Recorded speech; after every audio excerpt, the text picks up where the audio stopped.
Азыркы тапта Бишкек Карабалта жолунун башындагы кошумча макулдашуу менен 7 чакырымдан ашык жолдун курулушу башталды. Ал буга чейинки негизги долбоордо камтылган эмес. Жергиликтүү тургундардын коммуникациялык түтүктөрү, телефон зымдары жер астынан өткөндүктөн убактылуу ыңгайсыздык жаралууда. Плюс, он для всех плюс. Жол курулса жакшы, инфраструктура оңолот. Айдоочуларга ыңгайлуу, бирок ал бүткөнгө чейин бизде көп тоскоолдуктар болуп жатат. Мисалы, азыр дайыма тыгын, ысыкта чаң, кенен эшикке чыга албайсың. Ну, надеюсь, что хорошо будет и сделают хорошо. Биз азыр жолдун астыңкы бөлүгү ачылгандыктан суу түтүктөрүн жаңылатып жатабыз. Мунун баары пенсионерлерге бекердешти. Ал жакты жакшы ачканда көрдүк, түтүктөр эбак эле эскилиги жетип кетиптир.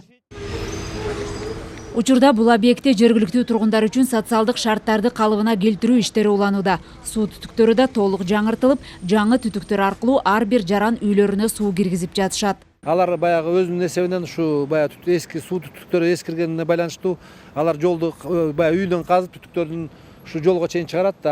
Горводоканал ушул түтүктөрдү улантып бергенге баягы основной линияга улантып берет. Андан сырткары транспорт жана жол министрлигинин жанагы подрядчиги Кытай компаниясы China Railway номер 5 алар жанагы кольцолорду коюп ошо жардам бере турган болду. Бишкек Карабалта жолун курууда азыркы тапта кошумча макулдашуунун негизинде ишке ашкан экинчи объектте курулуш иштери жүрүп жатат. Ал Бишкек шаарынын чыга беришиндеги Алыкулов көчөсүнөн майы өткөрүү пунктуна чейинки 7400 метр аралыкта жүрөт. Азыркы тапта иштеп жаткан бригада асфальттын негизги түптөө иштерин жүргүзүүдө. Алар иштеп кеткенден кийин кошумча бригадалар үстүңкү катмарларын тегиздөө иштерин жүргүзүшөт. Долбоордун негизги бөлүгү ушул жылдын аягында, ал эми кошумча макулдашуунун негизинде киргизилген акыркы бөлүгү 2023 жылы колдонууга берилет. Ишке берүү милдетин алган кытайлык компания азыркы тапта жумушчуларын толуктап, пандемиядан кийин кайрадан ишке киришти. Элиза Нурматова, Руслан Сабатаров, Ала Тоо 24.